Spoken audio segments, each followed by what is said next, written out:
Olá, alunos! Olá, alunos do nono ano A e B. Como estão vocês?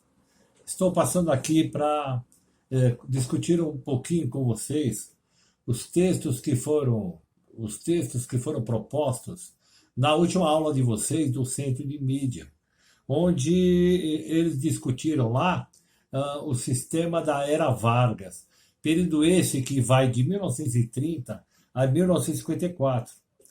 Falamos bastante disso já em sala de aula. Creio eu que vocês não devem ter muitas dúvidas.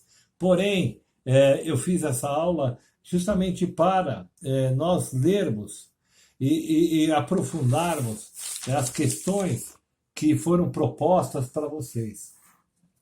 As habilidades que nós pretendemos que você cumpra, né? É a identificação, a comparação, a contextualização, a interpretação e a análise dos fatores e dos fatos históricos desse período. Então vamos lá.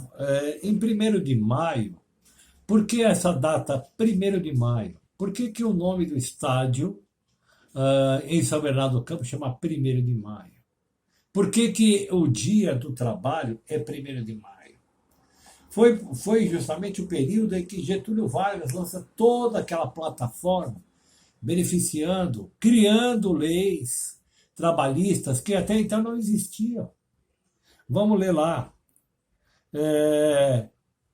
Então ele fala das imagens, né?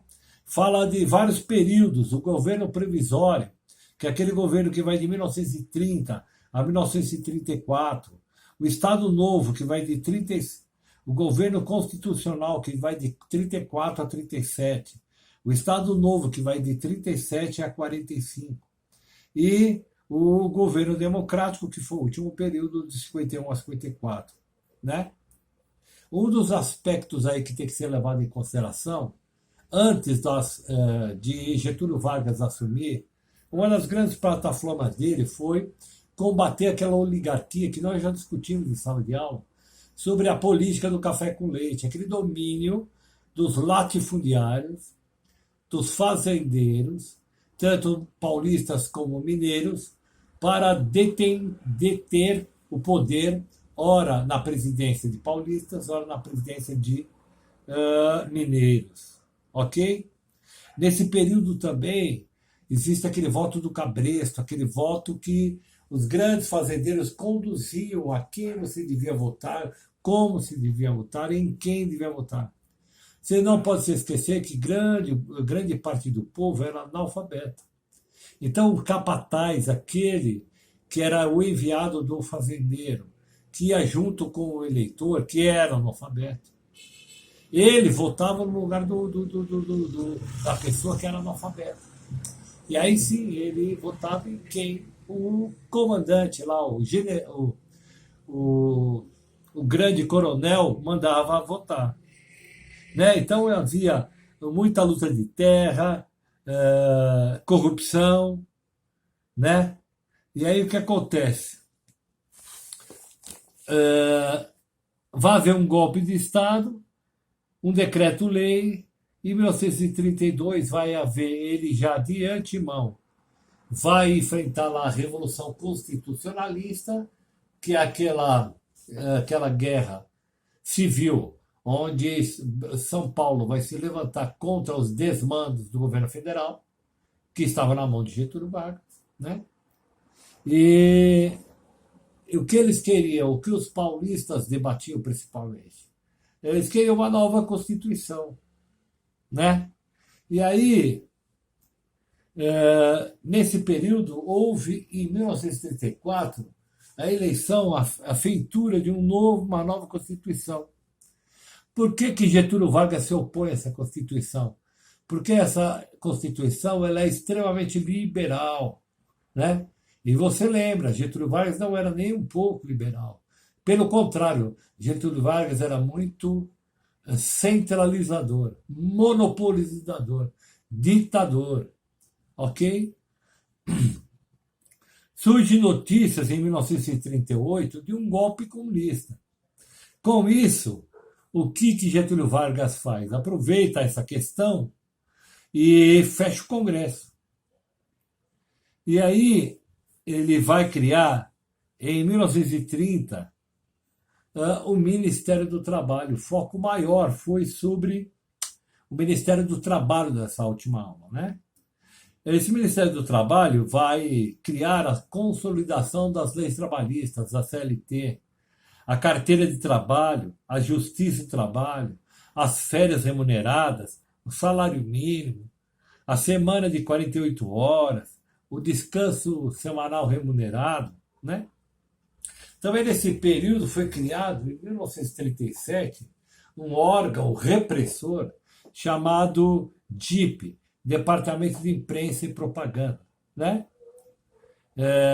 Nesse período, também vai se levantar uma ideologia chamada integralista, né? Ela é chefiada por um homem chamado Plínio Salgado.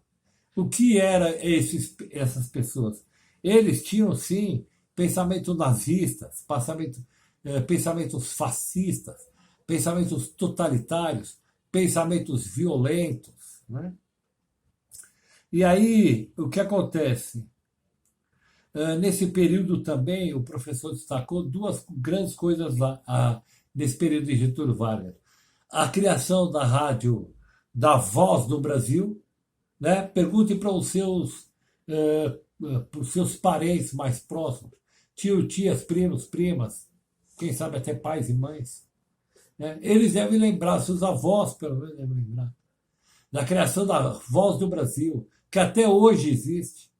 Era obrigatório, no horário das 19 às 20 horas, de passar a Voz do Brasil. Hoje ela é obrigatória, mas maleável em vários horários. Ela tem que passar até 11 horas da noite.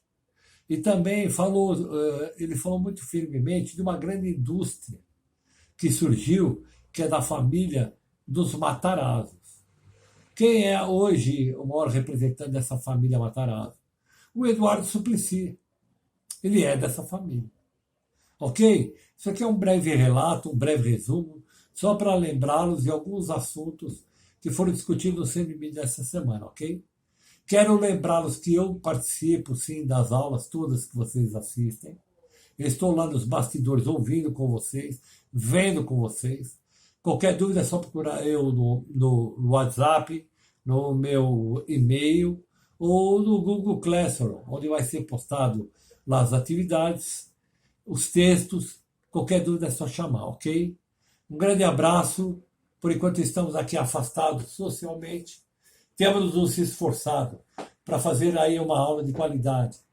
Eu sei que não tem sido fácil para vocês, como não tem sido fácil para mim e pelos professores também. Mas estamos juntos, ok? Qualquer novidade é só chamar. Um abraço e até a próxima.